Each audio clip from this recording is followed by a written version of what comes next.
Welcome to McAllen Minutes. Here's a quick recap. Welcome to McAllen Minutes. Here's a quick recap. Welcome to McAllen Minutes. Here's a quick recap. Welcome to McAllen Minutes. Here's a quick recap. Welcome to McAllen Minutes. Here's a quick recap. Welcome to McAllen Minutes. Here's a quick recap. Welcome to McAllen Minutes. Here's a quick recap. Welcome to McAllen Minutes. Here's a quick recap. Welcome to McAllen Minutes. Here's a quick recap. Welcome to McAllen Minutes. Here's a quick recap. Welcome to McAllen Minutes. Here's a quick recap. Welcome to McAllen Minutes. Here's a quick recap. Welcome to McAllen Minutes. Here's a quick recap. Welcome to McAllen Minutes. Here's a quick recap. Welcome to McAllen Minutes. Here's a quick recap. Welcome to McAllen Minutes. Here's a quick recap. Welcome to McAllen Minutes. Here's a quick recap. Welcome to McAllen Minutes. Here's a quick recap. Welcome to McAllen Minutes. Here's a quick recap. Welcome to McAllen Minutes. Here's a quick recap. Welcome to McAllen Minutes. Here's a quick recap. Welcome to McAllen Minutes. Here's a quick recap. Welcome to McAllen Minutes. Here's a quick recap. Welcome to McAllen Minutes. Here's a quick recap. Welcome to McAllen Minutes. Here's a quick recap.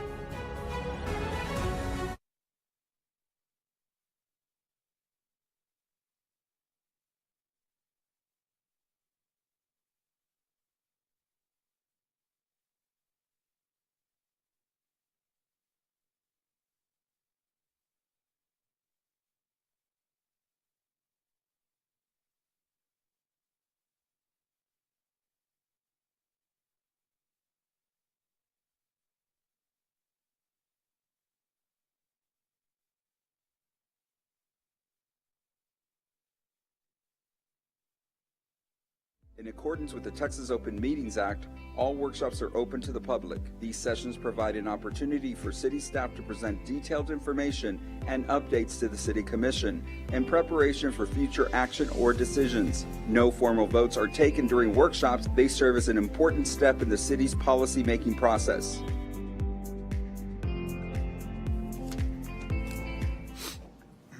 And good afternoon. Welcome to today's workshop. We'll call this workshop to order. And the first item we have is presentation or to present questions to staff. If we have any questions regarding the meeting. No questions, Mayor. No questions, Mayor. No questions, Mayor. Then we'll go to item number 2, Public Utility Drought Contingency Program. Mayor, we have Wow. Mark Baker, General Manager of DU here to give a presentation to the commission, an update on reservoir levels, and well, I'll let Mark explain. Yes, thank you, Mr. Terwill. Mayor, Commissioners, is this on? Yes. I was last in front of you all, well, that was for a backflow preventer presentation. But about a year ago, June, July, I gave an update on the reservoirs and the status of the drought. And I wanted to just briefly update you all on what those reservoir levels are today, the status of the drought, and then what McAllen Public Utility is doing to mitigate the risks of drought here in McAllen. So this will not be a long presentation, Commissioners, and feel free to ask any questions while I'm making the presentation, so you don't have to wait till the end. So I'll start here. So just a quick brief, how do we measure our system? We measure the levels of the lakes of Amistad, that's at Del Rio, and Lake Falcon, and that's in the Zapata area. That's how we measure, that's what triggers, there's two things that trigger our drought status. The supply side, the supply of water, and the demand side, the demand of water in our community. We don't have any issues on the demand side, on our system, the demand on our system. The issues are on the supply side, which is the two reservoirs that you can see are fed on the American side, on the U.S. side by the Pecos and the Devil's River, and the rest are tributaries in Mexico. But those are the two lakes that we depend on and that we measure and dictate the drought status on the water supply side. Briefly, Amistad, what does that look like? So we are in this area right here, and this is a historical graph of what Amistad, the lake levels will look like. This is conservation pool, considered full as far as supply goes. That doesn't mean it's completely full. It can go past conservation, but this is where we're currently at. However, remember that we measure that supply based on two reservoirs. That's Amistad and then Falcon Lake. And we take those in tandem, and that gives us the percentage of what the lake levels are at. And that's what dictates drought statuses. Another historical graph, back to the 50s. This is Falcon Lake since its inception. And this is where we're at right today, 2025-ish. So as you can see, and I have a graph later that kind of explains a little better, how we arrive at this. But those two previous, Amistad and Falcon, both give us in tandem our lake. Whenever you hear the word, what are our lake levels at? What's the drought of the status? And you see a percentage, that's what they're talking about. Falcon and Amistad in tandem. And there has been some news on this end. The Mexican president, Sheinbaum, has agreed to release about 400,000 acre feet of water by the beginning of October of this year. And that statement was made maybe 3 months ago, thereabouts. So that's yet to be seen on a major level, but there has been more releases than previously. So this is what our weekly report looks like. It's not updated every week. It might be updated it's not as consistent as we'd like, but it should be every week. Sometimes it is. Most of the time it's every 2 weeks, but this is what it looks like, and it gives you reservoir levels in the Mexican side, on the U.S. side, and at the bottom, it gives you the update. This is as of 7/12, 23.9%, and speaking of that, we got the latest update today, and that's at 24.3%, 24.29%. That's actually the latest one. I made this last week, but the newest update just came in, so it's 24.3%, which is 0.4% higher than this is here. And so this is the report that we receive weekly or bi-weekly, and so that's which tells us that we're still in what we call stage 2 water restrictions, and that's anything below 25%. Obviously, we're right below 25%, but that puts us still in stage 2 water restrictions. This is a historical graph of how we measure our water supply, and that's Amistad and Falcon as a percentage of conservation. And so this goes back to 1996. You can see the big rains and floods that we had in 09, 10, 11, and then where we're at today, 2025. Again, this is both of them in tandem together. These are kind of graphs that show the 5-year cycles on Mexican deliveries. This is the current cycle, which I believe ends this year. They will not reach their obligation. If they wanted to, they couldn't reach their obligation this year. This is their obligation up here, the red dash line. That will not come about. But you can see how they have been. Now, there's been more rain in the watershed the last 6 months, so they have been delivering more than previously, and that's a good thing, but still way, way short. And, how short is that? So they're almost 1 million acre feet deficit or in arrears according to the treaty and according to what they should have delivered by this time. So, and that's what I mean by even if they wanted to meet their obligation, they won't be able to do that. They will fall way, way short. So, real quick, so Yes, sir. if they go ahead and release in October those 400,000 acres of water, Yes, what would that be in the percentage, more or that, less? that's a good question. Where was going to put us? So that would be 400,000 acre feet. Gosh, it's kind of low, but that would put them, if they're 1 million feet in arrears, that means they're 1 million acre feet deficit. This would be, that would be about somewhere in this area, Commissioner, somewhere here. So that would still be about 600,000 acre feet deficit. I think I Or had a in similar arrears. question, maybe rephrased from what, I think he's asking, if they were to deliver it, it goes from 24% to what? To what percentage? Oh, 30%? I see. That's okay. That's And a then good the question. I had, which I think was similar kind of understanding, even if Mexico pushes, let's say, 100,000 acre feet, how much do we actually end up getting at the watershed? Half? I mean, does it, If Mexico delivers, anything that they deliver through those tributaries, that is ours. Now, whatever falls in the reservoirs. That's right. If that's rain, that's half Mexico's. And it depends. If it rains over the reservoirs or it comes in through the tributaries of Mexico, it's half and half. If it's different, if the water flows through the 2 U.S. tributaries. So we get to keep 2/3 of that, and those flows are measured. And so it's a little bit different as to the water that comes in the Mexican, on the U.S. side and the Mexican side. But that's a good question. If they were to deliver the whole 400,000 acre feet, what percentage would that put the reservoirs at? That's a good question. I can roughly would probably be upper 30%, mid to upper 30% or so. But the amount being delivered never takes into account the evaporation rate, right? Correct, that's right. correct. We're always going to have that, no matter Right. what. That's why Right. I was asking how much actually ends up Yeah, actually laying. showing up. Right. Right. This graph here, that's just where we are. The green line is 2025, so that's where we are as opposed to 2024, which was last year, and that was when we were sitting at, this was 18, 19. We got to 18%, and that was a real concern. I want to say this is kind of when I made the update in this time here. This time here. So now we are higher, and this is just kind of, where we're at from one year to the next. And that's a good thing. But as you can see here, these are opportunities missed by Mexico and how much water fell in the reservoirs on their side of the watershed, yet diverted very, very little water. That's kind of spilt milk kind of a thing. That's neither here nor there. But just to kind of show you all, this is a drought status update, October 1st of 2024. So that was, 7, 8 months ago, whatever that is. This is a drought map of the state of Texas in October 1st. This here is in April.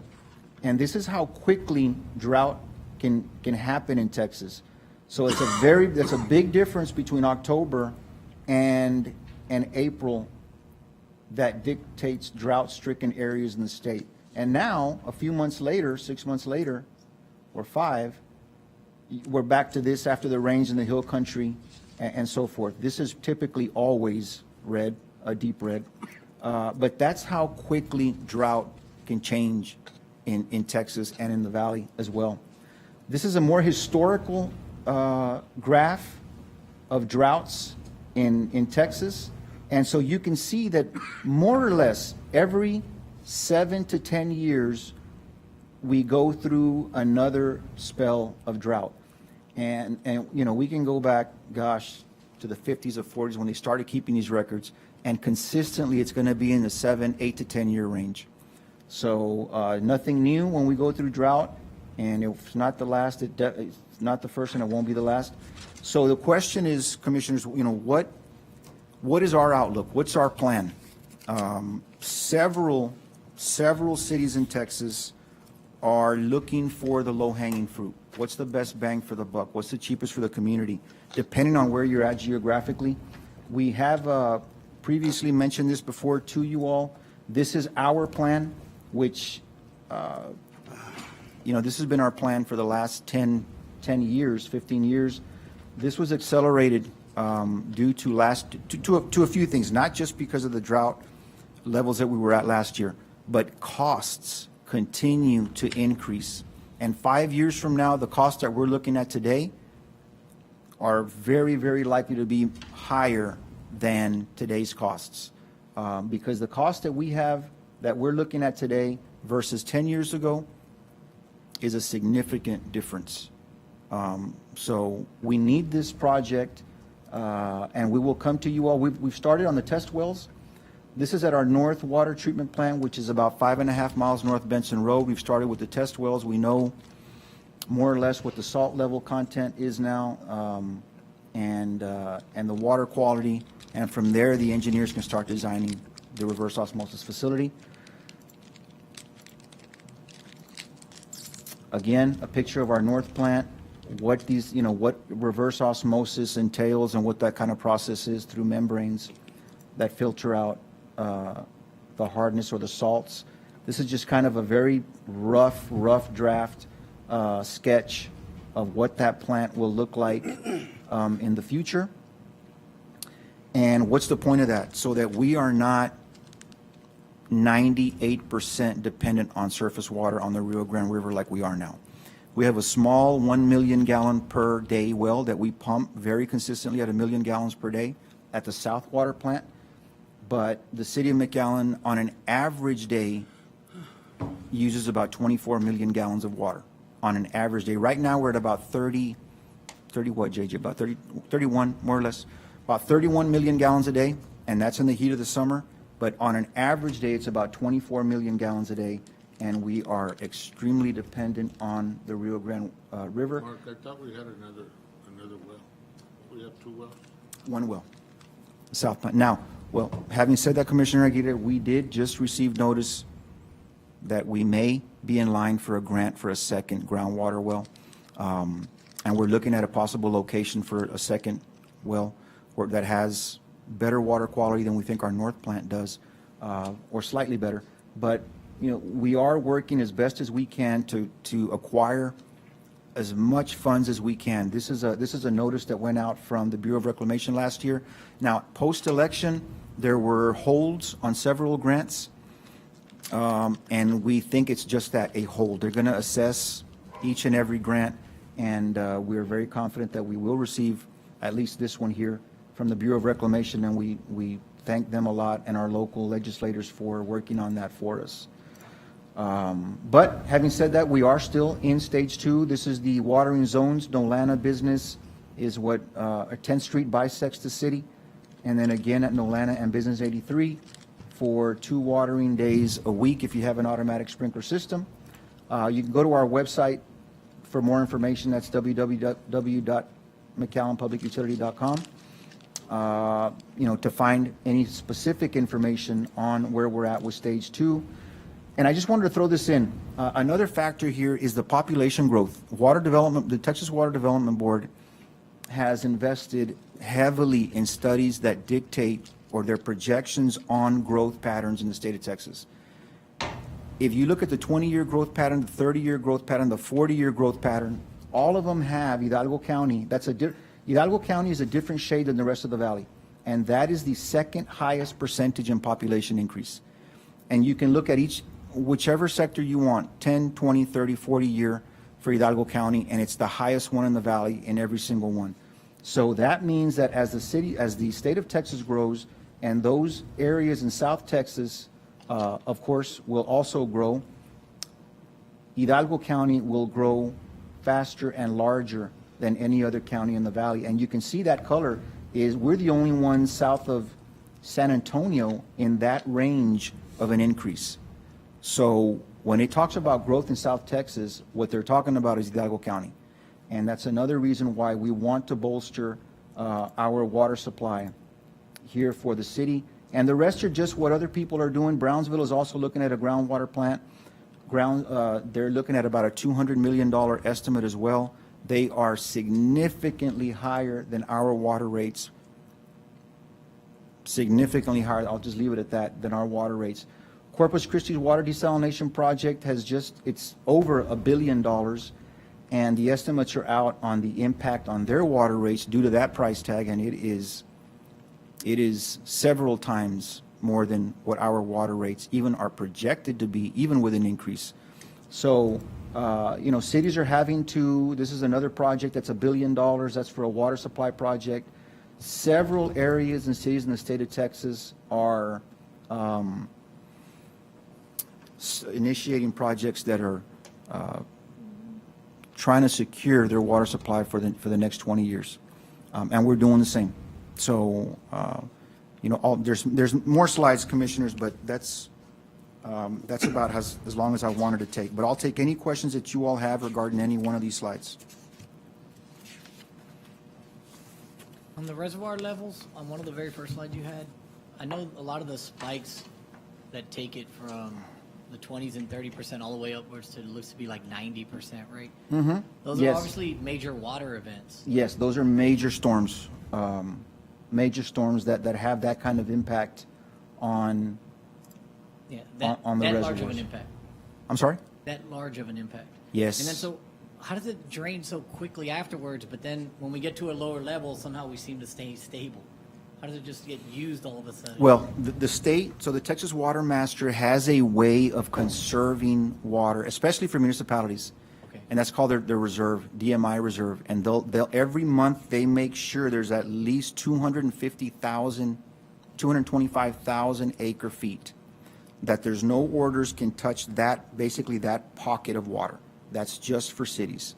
And so, but to your question, a lot of that has to do with the rationing to farmers. They will get put on what's called allocation, because that's by far, municipalities, again, in the valley, use 20% of that water in the river. 80% is used for agriculture. And so when the water master puts these irrigation districts on allocation for farming, for agriculture, that reduces that demand significantly. So that's a big reason why you see fluctuations up higher at the higher levels, but once you get to those levels, that's when they're put on allocation and it levels out much of the time. That was my question. Well, we lobbied heavily, during the regular session to get some money for our desal Yes, sir. plant. And I know that was one of our main priorities of the city. Where is it now that they entered into this session? They passed. Well, they did pass that, I want to say, maybe Austin knows better, but $1 billion or $2 billion a year for new source water projects, which this is. For 10 years. For 10 years. It's $1 billion. $1 billion a year for 10 years. They're looking at doing an extension of that, so it would end up being, it's $10 billion for sure for now, but it might be 20 if it runs out, which we think it will. And we will be in line and applying and pursuing those grants aggressively, Commissioner. The percentages on restrictions, how are they set? Percentages on The restrictions. Stage 2 Oh, water the restriction at stages? 25%. We used to be, Commissioner, at about 40%. That would trigger stage 2. Looking at this graph, we basically lived in stage 2, 40%. So we decided to, this was a few years ago, relax that did I have it here? I thought I did. I don't have the full one, I but guess the question would be is because the percentage, obviously, percentage of the capacity doesn't change. No. But our population booming, you're creating more demand on water, so would you ever go back to increasing the percentages for stages? well, let me kind of, I'll tell you why we decided to go 25%. Kind of to reiterate a little bit, 80% of the water, we are trying to conserve the 20% of the municipal. 80% of that water is used by agriculture. And it's always been our contention that, that there be some kind of a way that farmers or agriculture look at ways that they can conserve water, because many, they have hundreds of miles of canal system, much of which unlined. They're just earthen canals, a lot of theft, evaporation I don't really count too much. They're not very wide canals. But still, 80% of the water comes from agriculture. A small 20%, I guess a fifth, comes from municipalities. And so what we can conserve is a much smaller, we can make a much smaller impact than the agriculture can. And so, that's why we chose to leave it at 25. But to answer your question, we could. I mean, that's not, we can change that if we would see the need for it.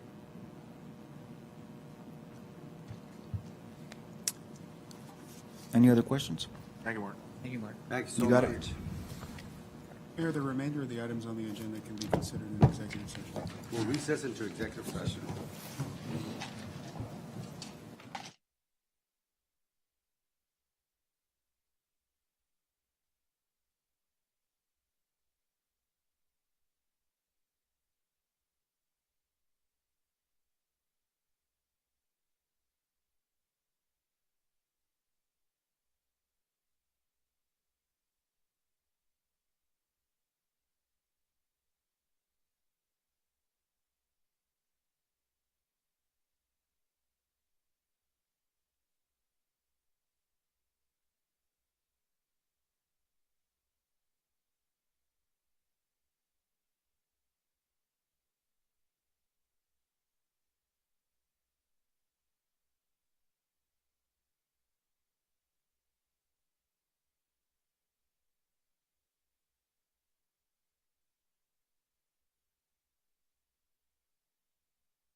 This concludes the workshop of the McAllen City Commission. Workshops are held on the second and fourth Monday of each month at 4 p.m. in the City Commission Chamber, located on the third floor of McAllen City Hall. The public is always welcome to attend or view online. Thank you for staying informed and engaged with the City of McAllen.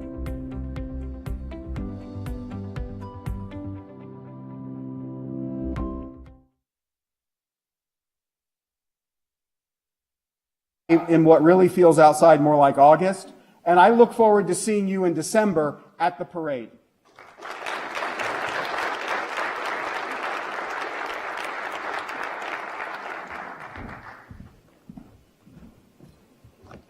Thank you, City Manager Will. And now please welcome